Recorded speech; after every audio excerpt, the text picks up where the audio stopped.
President Biden is touring wildfire damage across the West and talking about climate change. It's changed. It's not going back.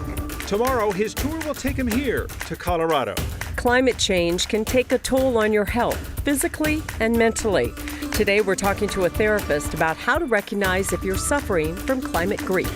The Broncos have started off as a winning team after an impressive win over the Giants. We'll talk with our Broncos insider about the Week 1 injuries that could be impacting the team for weeks. 4 o'clock at 9 News starts now.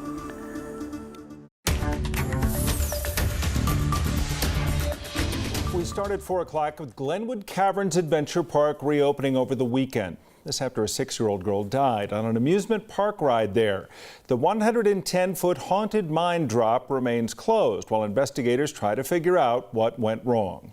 The family of one Gail Estifanos held a memorial service this weekend. 9 News reporter Nelson Garcia talked with a friend who is the family's spokesperson, and he says they're taking it all day by day.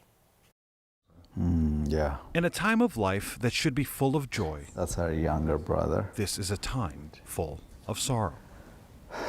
They can't even say a word, to be honest. Yeah.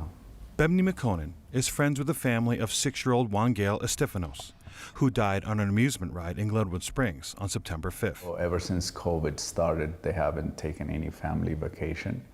So they thought this Labor Day weekend would be the perfect time to do it. Now, the family is in mourning, and McConan has become their voice. Yeah, it was very difficult to see them because you don't know what to say, and your heart bleeds for them. McConan says Juan Gail was an outgoing first grader at Stetson Elementary School in Colorado Springs. She has lots of hobbies. She enjoys swimming, painting, drawing. She loves the movie Frozen. Elsa is her favorite character. She loved playing with her 2-year-old brother and was very close to her parents. She has her whole life ahead of her, and this happens, yeah, your world stops. McConan lost his own wife 9 years ago and says he will try to guide the family through their grief. You have to share in someone's burden in times like these, otherwise it would be too much. Too much for a little girl taken too soon. Yeah, I wish there was a way we could bring her back, honestly. When you see the pain and anguish they're going through, you would do anything. In Colorado Springs, Nelson Garcia, 9 News. The family will hold a burial ceremony tomorrow. They have started a GoFundMe page to help with funeral expenses. We have a link to that information on our website, 9news.com.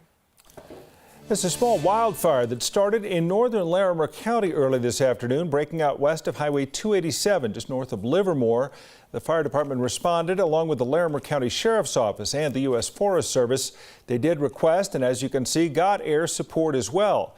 That fire has burned between 2 and 3 acres so far. The firefighters say they'll be able to continue fire suppression efforts through the night and on into tomorrow.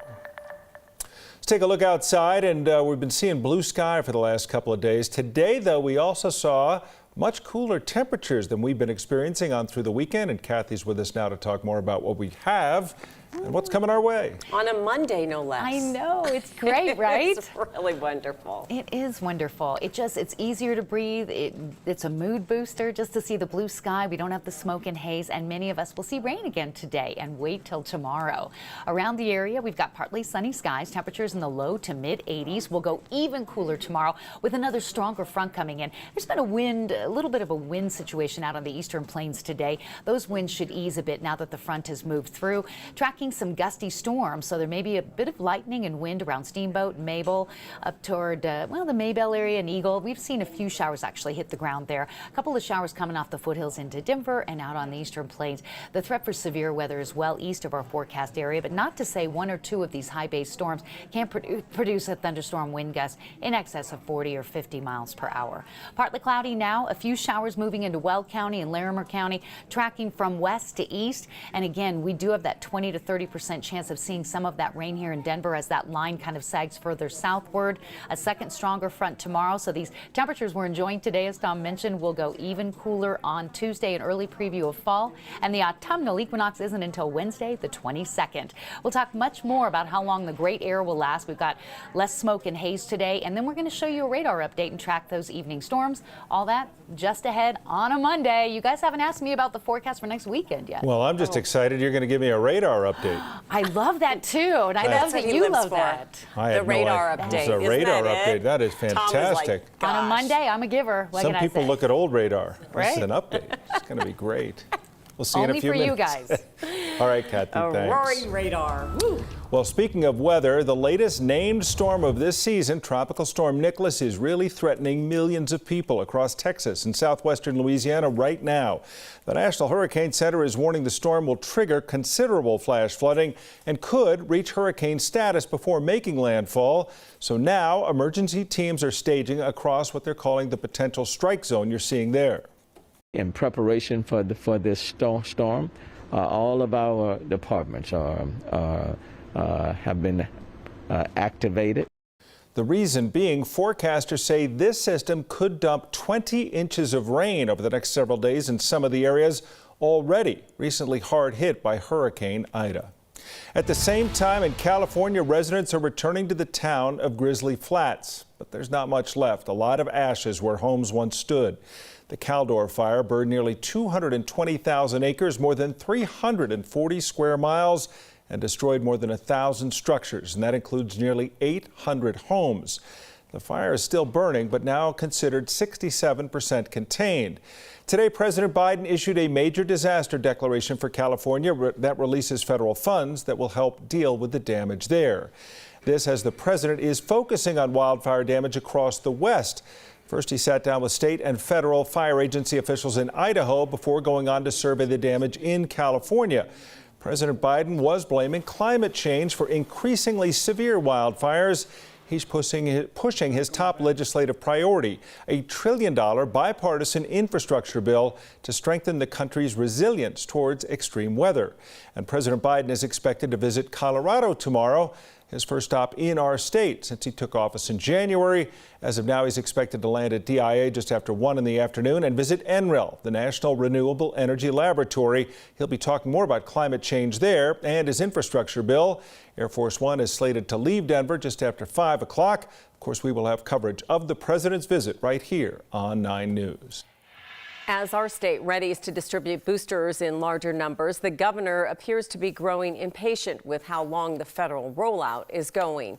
The governor announced today the state is prepared to roll out a booster campaign next week. Once it's approved by the CDC and FDA, Pfizer is reportedly expected to get approval by the initial September 20th deadline, but Moderna will likely be delayed due to lack of data. As for what people who got the Johnson & Johnson should know, Governor Polis said that's on the FDA to decide. He shared his frustrations over the lack of guidance.